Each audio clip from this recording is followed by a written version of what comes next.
Happy New Year. Great to see you again in 2015. I'm Carl Azus with CNN Student News, commercial-free current events for middle and high school classrooms.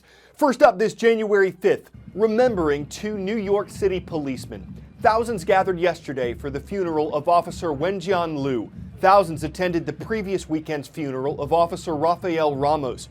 The two men were ambushed and shot to death on December 20th while parked in their patrol car. The suspect, who killed himself afterward, ran it on social media about his hatred for police. Since the shooting, the policemen have been hailed as heroes. Officer Liu's wife said he was proud of his job. Officer Ramos saw his job as a ministry and was working toward becoming a lay chaplain. New York Mayor Bill de Blasio called them the very best of New Yorkers.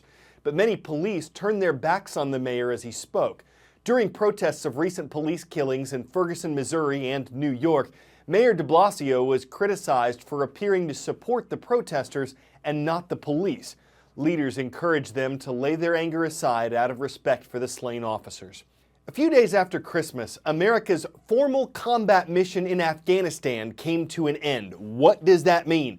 Well, around 10,000 U.S. troops will stay there for the time being, and they may have to fight. But the mission in what has become America's longest war is far different than when it began in October of 2001. This is ISAF headquarters in Kabul, Afghanistan, the home of the International Security Assistance Force. And in 2015, it's undergoing a massive change in both size and mission.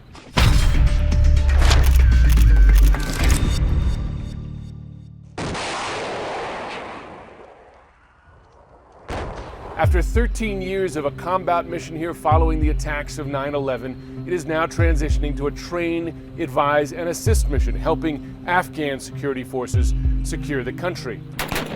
But the size also changing from a peak of 140,000 international forces here, most of those American, down to about 13,000. Of those 13,000, almost 11,000 are going to be American. Although the mission is now defined as train and advise and assist, there will be some combat role for U.S. forces here for force protection, self-defense, they say. If those forces are under threat, U.S. forces will have the right, the ability to go out in the field and attack that threat, attack Taliban forces behind it. U.S. forces will also continue to carry out operations against the remnants of al-Qaeda and carry out close air support in support of Afghan operations on the ground.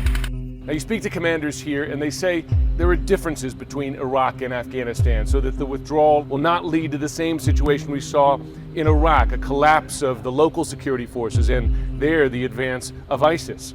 What are those differences? They say, one, that the population here in Afghanistan has much greater support for international security forces.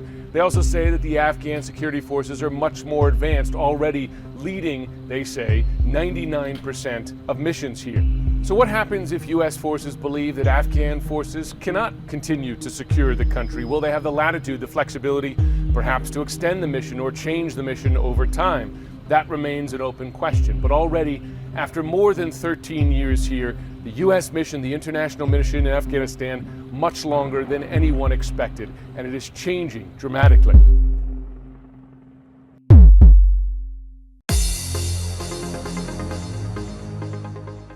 All right, first roll call of the year. We picked these schools from our transcript page at cnnstudentnews.com.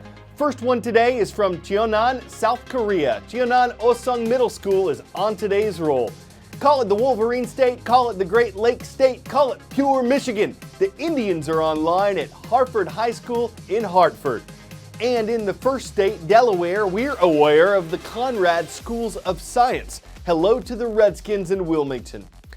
If you've already made a roll call request, or if you're planning to, you're going to notice our site looks different. It's part of a massive redesign at CNN.com. Everything we provide is still here. The show is front and center. Teachers, for the transcript page and program archives, just scroll down. Under our extra credit resources, you'll see a link to the new CNN Digital. It tells you about the changes at CNN.com and takes you on a tour of the new site. And under feedback, you can send us an email telling us what you think. The Centers for Disease Control is calling this year's influenza virus an epidemic. It's everywhere, and we're only midway through the flu season. It goes through May, so things could get worse before they get better. One reason, this year's flu vaccine. Researchers say it's not as effective because the flu strains that are spreading are not covered by it. But scientists are getting better at predicting where the flu will hit. It's amazing how much more we know about how to predict the flu.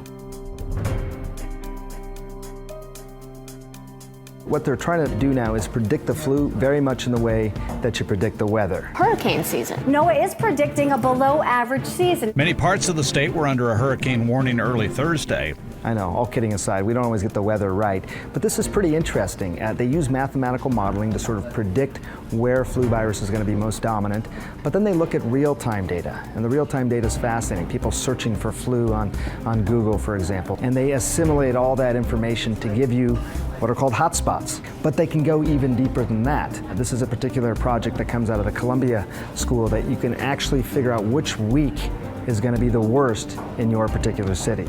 New York City, January 10th, that's going to be your week. But also for hospitals, they could be anticipating more patients coming in, so leaving more surge capacity, more beds available, having more medications, flu vaccine, things like that on standby. But this is sort of where we're headed with regard to predicting when things are going to get really bad.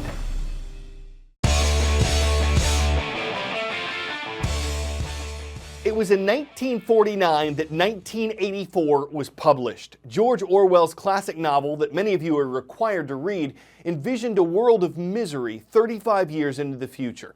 Well, a series of movies that came out in the 1980s envisioned this year. What kind of technology did filmmakers then think we'd have now? And were their predictions anywhere close? Jake Tapper takes us back to the future for a look at today. We're finally here. We're at the future. The year 2015. 2015?